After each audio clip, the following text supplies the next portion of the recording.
देखिए एक मैट्रिक्स का क्वेश्चन है। क्या क्वेश्चन है? Let A be an nth order square matrix and B B its adjoint, then determinant of A B plus K I N is, where K is scalar quantity. मतलब आपसे पूछा है कि ए B plus K I N का determinant क्या होगा। अच्छा, यहाँ पे गिवन है A is nth order square matrix and B B its adjoint. B क्या है? एडजॉइंट ऑफ ए है। अब ध्यान दें तो यहाँ ए बी लिखा है, तो ए बी का मतलब होगा ए इंटू एडजॉइंट ए, और ए इंटू एडजॉइंट ए होता है आई इंटू डिटर्मिनेंट ऑफ ए, और आई में भी ऑर्डर वो होगा जो ए का ऑर्डर है।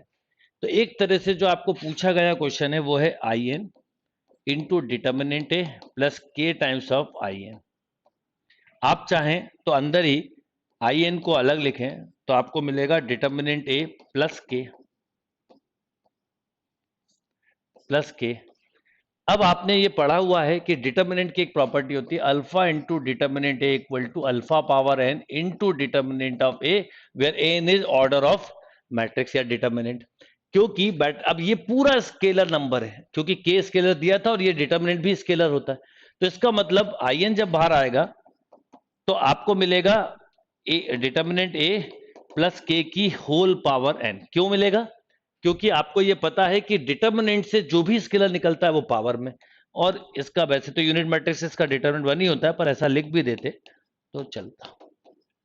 तो correct answer is determinant A plus के की होल पावर एन। ये पूरा स्केलर है, इसको स्केलर समझोगे तो कंफ्यूजन नहीं होगा।